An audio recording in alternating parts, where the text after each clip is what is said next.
अस्सलाम वालेकुम। बकरीद बहुत बहुत मुबारक हो आप सभी को। ये बकरीद आपकी लाइफ में ढेर सारी खुशियाँ लाए। मैंने रात में ही मेहंदियाँ डन कर ली थी, लगा लिया था, क्योंकि फ़र्स्ट हैंड से राइट हैंड साइड से लेफ़्ट हैंड में तो बहुत अच्छी लग जाती है, लेकिन लेफ़्ट हैंड से राइट हैंड साइड में नहीं लग पाती है। फिर मैं आती हूँ अपने प्यारे से बकरे से मिलने और बीच में ये कुकी मुझे दिख जाती हैं। उसके बाद मैं अपने प्यारे से बकरे से मिलने आती हूँ, क्योंकि मैं सुबह ये सब नहीं देख पाऊँगी। मुझे बहुत ज़्यादा रोना आता है और मैं जो कुर्बानी होती है उस वक़्त नहीं देख पाती हूँ। तो मैं रात में ही इससे मिलने आई थी और फिर मैंने अपने खसी से मिल लिया और इससे ढेर सारी बातें की, इसे ढेर सारा प्यार किया, क्योंकि मैं ये सारी चीज़ें नहीं देख पाती हूँ। मेरे अंदर अभी भी मेरे घर वाले कहते हैं कि बचपना भरा है। जी हाँ, मुझसे ऐसी चीज़ें देखी नहीं जाती हैं, जो कि कुर्बान तो अल्लाह की राह में होते हैं। सो बेसिकली मैंने उसे प्यार किया। उसके बाद सो के उठी सुबह में और ये देखिए मेरा जो बकरा था, मेरा जो खसी था वो कट चुका था। उसकी बॉडी उसकी देखिए वो टंगा हुआ था और फिर जो बोटियाँ थी वो अलग होने का प्रोसेस होने जा रहा था और उसका जो सर था वो यहाँ पे रखा हुआ था, जिसे देख के बहुत ज़्यादा रोना आ रहा था। लेकिन we have to control it, because वो अल्लाह की राह में कुर्बान होते हैं। वो अल्लाह के लिए जो भी करते हैं। बकरीद स्पेशली हर मुसलमान के घर में बेसिकली ऐसा होता है कि सबके वहीं ज़्यादातर लोगों के वहीं ये होती है कुर्बानियाँ, क्योंकि ये फ़र्ज़ होते हैं। हम पे कुछ चीज़ें, जैसे सबको पता है कि फ़र्ज़ है नमाज, रोज़ा, ये सारी चीज़ें फ़र्ज़ है, वैसे कुर्बानी भी फ़र्ज़ है। और ये देखिए मेरे घर के बच्चे सो के उठे थे और रो भी रहे थे कि उनके बकरा जो था, उनका खसी जो था वो चला गया। उसके बाद ये जो हमारे बकरे की कलीजी थी ये बनने जा रही थी। सबसे पहला हमारा जो लंच सॉरी ब्रेकफ़ास्ट बोल दें, सो यही होता है कि सबसे पहले हमारे यहाँ कलेजी ही बनती है। कलेजी के साथ जो भी आप प्रेफ़र करो, मतलब जो भी आप लाइक पूड़ी और रोटियां, मैं तो रोटियां ही खाती हूँ। ये व्यू करें आप सेवइयाँ, जो कि अम्मी के हाथों की थी और बहुत टेस्टी थी, और मुझे तो मेरी अम्मी के हाथों की बहुत टेस्टी लगती है, मैं तो बोलूँगी ही। उसके बाद कलेजी बनने का प्रोसेस स्टार्ट हो गया। प्याज कट गई थी, कुकर में तेल चढ़ा दिए थे। ये नीचे भी कलेजी बन रही थी मेरे वहाँ और ऊपर भी बन रही थी। नीचे मेरे वहाँ बड़ी अम्मी का किचन था और ऊपर मेरे वहाँ खुद का किचन था। फिर मैंने सेवइयाँ खा के अपना मुंह मीठा किया, जो कि सबसे पहले हमें यही करना चाहिए। अभी मैंने ना ड्रेस चेंज किया था, ना नहाया था। सबसे पहले सेवइयाँ खाया और मुंह मीठा किया अपना।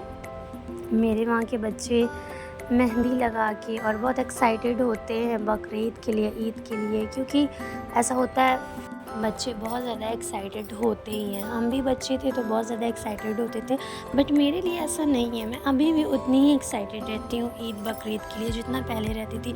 मेरे लिए ईद बकरीद हमेशा से वैसी ही रहती है। उसके बाद मैं कलेजी बना रही थी और उसकी रेसिपी भी सोच रही हूँ आपको दे दूँ। सबसे पहले मैंने इधर रोस्ट किया था धनिया पाउडर को रोस्ट करके ही कलेजी में डालें, तो इससे जो टेस्ट होता है वो और ज़्यादा इन्हेंस हो जाता है, टेस्ट बहुत ही अच्छा हो जाता है। तो आप रोस्ट ही करके धनिया आप इसमें डालें। सबसे पहले हमने मस्टर्ड ऑयल लेना है और ऑयल बहुत ही कम लेना है, क्योंकि आप जानते हो ये कुर्बानी का जो गोश्त होता है उसमें ऑलरेडी बहुत सारी चर्बी होती है, जिसकी वजह से आप थोड़े से भी अगर ऑयल लोगे तो वो हो ही जाता है। उसके बाद हमने धनिया रोस्ट कर लिया था अच्छे तरीके से और हमारा तेल गरम हो गया था। इसमें हमने अनियन ऐड करना था। सबसे पहले हमने प्याज को काट लिया था और इसे ऐड किया। इधर मम्मा ने सारी प्रिपरेशन करके रखी थी और इधर कलेजियाँ हमारी रेडी हो गई थी, ये वॉश हो गई थी। फिर प्याज और कलेजी को एक साथ ही भूनना था। सबसे पहले मिर्चा डालना था, सूखा लाल मिर्च, मैंने वो भूल गया, मैंने उसकी क्लिप नहीं ऐड किया, सो मैं वो भूल गई। और उसके बाद इसमें बेसिक से अपने मसाले जाएंगे, जो कि हल्दी पाउडर, नमक, लाल मिर्च पाउडर और गरम मसाला। मेरे वहाँ गरम मसाला ऑलरेडी मैंने बना के रखा हुआ है, सो वही मैंने इसमें ऐड किया था। ये मैंने घर का मसाला बनाया हुआ है। आप बोलोगे तो इसकी रेसिपी भी मैं दे दूँगी आपको, कमेंट सेक्शन में बताइएगा अगर आपको इसकी रेसिपी चाहिए होगा तो। फिर हमने मसाला थोड़ा और लिया, गरम मसाला, और ये जो मैंने धनिया को रोस्ट किया था उसे भी अच्छी तरीके से इसमें डाल दिया और इसे अच्छी तरीके से हमें मिक्स कर लेना है। अदरक लहसुन का पेस्ट जो है डोंट फॉरगेट टू ऐड, क्योंकि अदरक लहसुन का पेस्ट इसमें बहुत ज़रूरी है। मैं उस टाइम पे भूल गई थी, उसके बाद मैंने फिर से अदरक लहसुन का पेस्ट इसमें ऐड किया और इसमें अच्छी क्वांटिटी में 2 चम्मच मैंने ऐड किया है, क्योंकि इससे जो होती है ना स्मेल जो होती है ना कलेजी की, वो चली जाती है।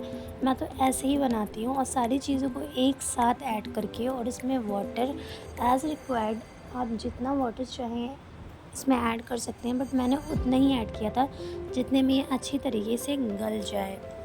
इसमें बहुत ज़्यादा मैंने मिर्चा नहीं ऐड किया था, रेड चिली पाउडर नहीं ऐड किया था, क्योंकि मेरे वहाँ बहुत ज़्यादा तीखा लोग नहीं खाते हैं। उसके बाद हमने प्रेशर कुकर के लिड लगाई, सीटियाँ लगाई मैंने 3 से 4 सीटी तेज़ आंच पे लगाई थी हाई फ्लेम पे। उसके बाद मैंने मीडियम टू लो फ्लेम पे 2 सीटियाँ लगाई थी और हमारा जो ये कलेजी था वो अच्छी तरीके से गल गया था। फिर क्या था, वो प्रोसेस स्टार्ट हो गया था जो गोश्त आता है, और अम्मी के हाथों में गोश्त आने लगा अगल बगल से, जो कि सबके वहाँ होता है, गोश्त आता ही रहता है। सो मेरी अम्मी यहाँ अनबॉक्सिंग कर रही थी। मेरी अम्मी यहाँ पे गोश्त निकाल रही थी और ये आया था। ये थोड़ी अच्छी चीज़ आई थी, क्योंकि मुझे ये डल्ले वाला जो गोश्त होता है ना वो बहुत पसंद होता है, क्योंकि इससे कबाब वगैरह और सारी चीज़ें, चटखारा बोटी, ये सारी चीज़ें बनती है, जिसकी इन सारी चीज़ों की मैं रेसिपी ज़रूर शेयर करूँगी। फिर ये मेरी कलेजियाँ जो थी, मैंने इसे खोला और इसे अच्छी तरीके से रोस्ट किया, यानी भून लिया, जब तक इसका सारा जो पानी है वो सूख ना जाए। इधर मैंने चाय चढ़ाया हुआ था, सुबह का वक्त था और ये सारे काम स्टार्ट हो गए थे। सो मैंने इधर चाय बनाया और इसके बाद मैंने ये कलेजी जो है रोस्ट करना स्टार्ट कर दिया। और आप देख सकते हैं मैंने कितना कम ऑयल यूज़ किया था और इसमें ऑयल अच्छा खासा आ गया था, जैसा कि मैंने बोला था। और इसके बाद इसे टेस्ट किया और ये वाकई में बहुत ज़्यादा टेस्टी बनी थी। मेरे हाथों में आप आटा देख सकते हैं लगा हुआ था, मुझसे रहा नहीं गया, मैं रोटियां बना रही थी और कलेजी भी टेस्ट कर रही थी। उसके बाद इधर हमारे कीमा और ये सब गोश्त वोश्त कटने लगे, बोटियाँ हो रही थी। तो बकरीद में आपको सबसे ज़्यादा क्या अच्छा लगता है वो हमसे ज़रूर शेयर करिएगा। मुझे तो ईद बकरीद बहुत ज़्यादा पसंद है। मैं जैसे पहले एक्साइटेड होती थी वैसे अभी भी होती हूँ। और फिर ये कसाई आए थे और बोटियाँ कर रहे थे, पापा हमारे बैठ के पीसेस निकलवा रहे थे, क्योंकि होता है ना कि अगर आप कसाई को देखो ना तो वो कुछ भी कैसी भी पीसेस काट देते हैं। सो यहाँ मेरे पापा बैठ के पीसेस को निकलवा रहे थे, जो बोटियाँ होती हैं उसे निकलवा रहे थे और कीमा भी बनवा रहे थे, ये सारी चीज़ें। मेरा बकरा तो कट गया था, खैर वो तो जन्नत की सैर कर रहा होगा। ऐसा हमेशा बचपन से सुनते आए हैं, जब रोया करते थे तो मम्मी पापा कहते थे कि बकरा जो है वो जन्नत में होता है, जन्नत में सैर करता है। सो अभी भी हम वही बताते हैं सब, और वही अपने घर के बच्चों को भी कहते हैं कि ना रोया करो, बकरा तो जन्नत की सैर कर रहा है। सारी पीसेस जो हैं वो कट गई थी और नाश्ता डन हो गया था।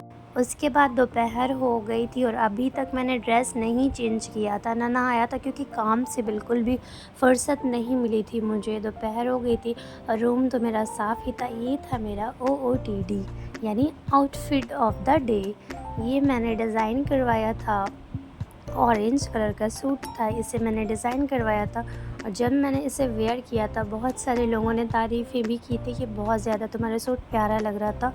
फिर मुझे अपनी कुछ वीडियोस भी शूट करनी थी, इसीलिए मैं इस तरह से पूरा अच्छे से आपको इसका शूट करके दिखा रही हूँ। ये मेरा आउटफिट था और ये मेरा मस्कारा था, जिसका मैं रिव्यू जल्दी अपने चैनल पे करूँगी। और ये मेरी फेवरेट न्यूड लिपस्टिक थी और ये मेरा परफ्यूम था जो मैं सबसे ज़्यादा यूज़ करती हूँ।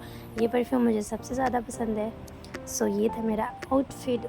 उसके बाद क्या था कि मैं अपनी कुकी को ढेर सारा प्यार कर रही थी और मैं गई थी बगल में सेवइयाँ खाने के लिए बड़े पापा के वहाँ।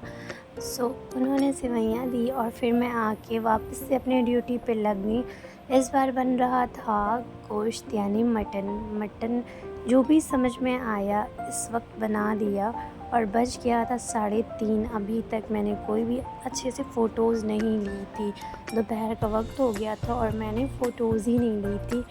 सबसे पहले मुझे फ़ोटोज़ लेनी चाहिए थी, बट नहीं, सबसे पहले फ़ोटोज़ नहीं, सबसे पहले काम किया जाता है, उसके बाद टाइम मिलता है। और ये था मेरा लुक।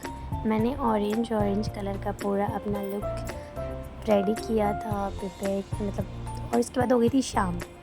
शाम में ये सारी आयत, अरीबा, ये सारी लड़कियां सो के उठी थी और ये लोगों का स्टार्ट हो गया था वो सब चॉकलेट वगैरह खाना वाना।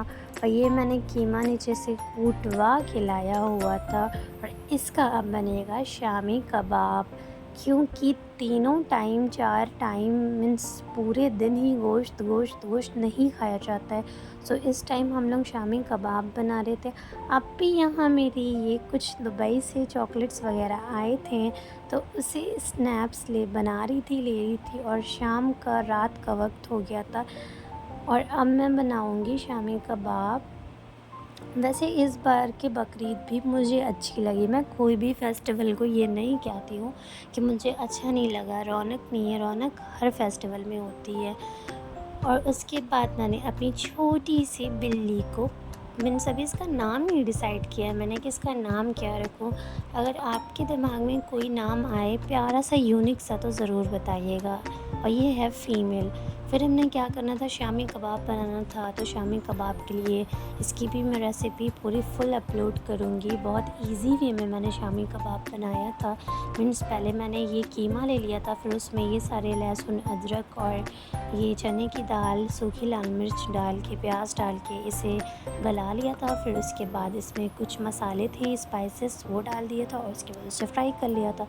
सो ये बहुत इजी वे में मैंने बनाया था, जिसकी मैं रेसिपी फुल अपने यूट्यूब पे ज़रूर अपलोड करूँगी। आप लोग ज़रूर चेकआउट कर लीजिएगा। बहुत इजी वे में मैंने इसकी बनाया है। आपको कोई भी तामझाम करने की ज़रूरत नहीं पड़ेगी। उसके बाद इसमें एज़ वाटर एज़ रिक्वायर्ड इतना डालिएगा जितने से ये अच्छी तरीके से गल जाए। कीमा तो गल जाता है, बट ये जो इसकी दालें होती ना चने की, इसे गलने में बहुत ज़्यादा टाइम लगता है। तो आपने पानी जो है वो थोड़ा ज़्यादा ही लेना है और नमक इस स्टेज पे ज़रूर ऐड करना है। उसके बाद जब ये रेडी हो जाएगा तो उसमें सारे स्पाइसेस आप ऐड कर लें, जैसे कि रेड चिली पाउडर, ज़ीरा पाउडर और गरम मसाला पाउडर। और उसके बाद आपने इसे इसको ना बहुत ज़्यादा ड्राई नहीं बनाना है, इसको थोड़ा सा ना वेट रखना है, जैसे कि लखनऊ का गिलौटी कबाब होता है ना वैसे। और ये देखिए कितना टेस्टी बना था। इसकी मैं फुल रेसिपी अपने चैनल पे जल्द ही अपलोड करने वाली हूँ। आप ज़रूर चेकआउट करिएगा जो देखें। और हाँ, मेरी वीडियो को ढेर सारा प्यार देना मत भूलिएगा, ढेर सारा प्यार दीजिएगा मेरी वीडियो को और सपोर्ट करते रहिएगा। ढेर सारे प्यार के साथ मैं ऐसे ही व्लॉग्स लेके आती रहूँगी। बहुत ज़्यादा टायर्ड हो चुकी थी, थक चुकी थी, उसके बाद वक्त हो गया था सोने का, क्योंकि मैंने दिन भर में बिल्कुल भी आराम नहीं किया था। वीडियो अच्छी लगी हो तो लाइक, शेयर एंड सब्सक्राइब ज़रूर करिएगा। बाय बाय दोस्तों, मिलते हैं अगले वीडियो में।